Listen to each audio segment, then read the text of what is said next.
Hello, and welcome to another episode of Only Clams. If the audio sounds a little weird this time, I do not have my directional mic, but I really wanted to take this time to say a few things. I am just so humbled. Today is the 16th of January, and is my 9 months clean, and just got done with the meeting. The kind words from people in my group, the fellowship, are just it's humbling, man. Not one to really take compliments well. I don't know. It makes me very like anxious. I don't know. It makes me very like nervous and feel awkward.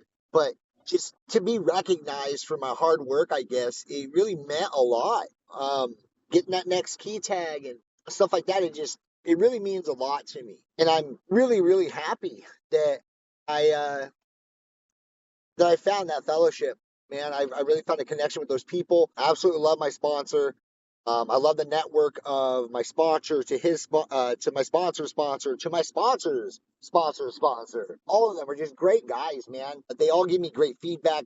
They're all, you know, it's just cool because we're all a part of each other's recovery. We all care about each other, and it's just, I don't know, it's fucking awesome to me. And I love cheering on other people too when they hit their milestones, man. It's so fucking fulfilling. I'm really stoked too to have started doing these little side entries. This Only Clams little saga here. I think it's going to have quite a bit of entries. They're going to be a lot shorter, I'm assuming. I can't guarantee anything, but just due to the fact that it's just me, um, obviously I don't have anybody to kind of bounce ideas off of and have that true conversation. So it's just kind of me talking to you guys. But I definitely feel that these are going to be very helpful for me, just because then when I'm having ideas and stuff, I can actually throw it out there. And I don't know, man. It's just so crazy for me to look back on last year, at the peak and the worst part of my addiction. Going from that time of my life to where I'm not able to really see my kids. I want you guys to understand, justly so. There's a lot going on that I wasn't somebody that they should have been around at that time. From then to the court and stuff like that, and being called out, by my kid's mom, like I said, to the judge about my use, and him ordering that hair follicle test, it set me free, man. It really did. Even though I fucking fought it, I fought it as hard as I could. I tried to cheat that thing by bleaching my hair.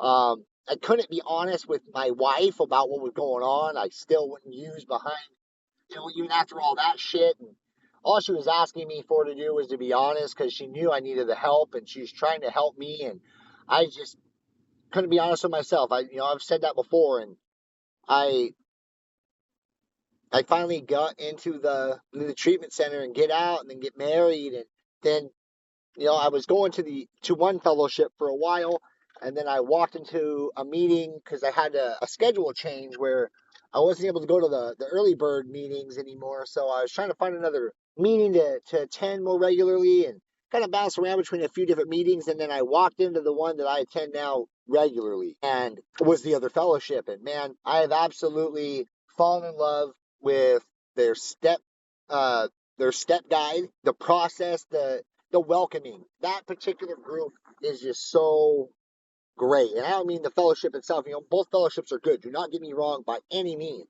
It's just this particular group of people are just so welcoming. And for anybody out there that, if you've never tried going to one of the 12 steps, please find a local one. And don't just go to one. Check them out, man. Go to different ones. Go to different fellowships. Go to different meetings. They are so vital to my recovery. Sometimes you start feeling like you're in a good spot. You start feeling like you're doing good. And then you'll hear like a newcomer or somebody that's just coming back from a relapse, and they'll start sharing their feelings and their thoughts, and it just takes you back to remembering, like, man, I can't let up on this. Like, this recovery has to be done every day. The milestones and stuff like that, that's all great, and it's fun to celebrate with people, but nothing matters more than the next 24 hours. And that's the biggest thing. So I'm heartfelt to people when they tell you that they love you in there. And that's something that, don't get me wrong, I've got a lot of family and friends that show me a lot of love.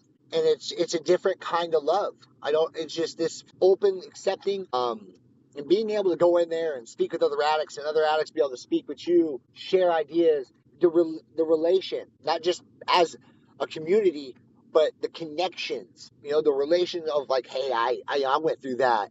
I felt that.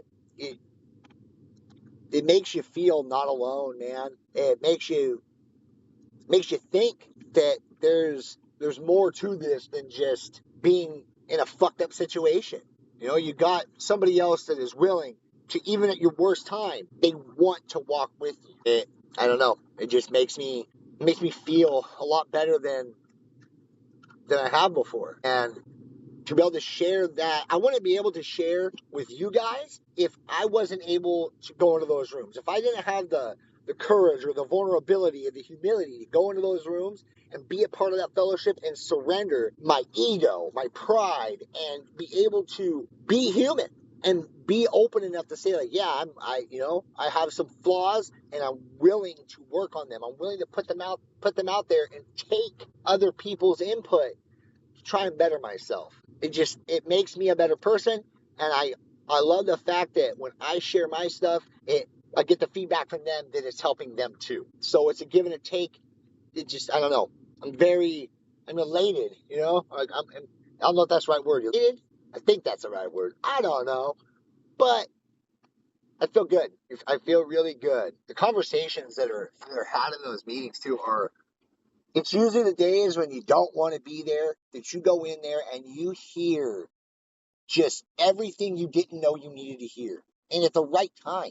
It's beautiful in its own right. So I don't have a whole lot for this one, guys. This is going to be a really short one. Please be sure to follow along with the only clams little saga. These are just little intro, or these are little entries alongside my guest episodes, all under the What the Clams name. So I appreciate you guys for being along with me. You know, a lot of times in my life I've said, "What the fuck?" You know, what the fuck's the point of this? What the fuck am I doing? What the fuck are they doing? And a lot of times it all came back to me. It all came back to clams. So that's kind of where the name, you know, what the clams. So I appreciate you guys. All the love in the world. See you next time.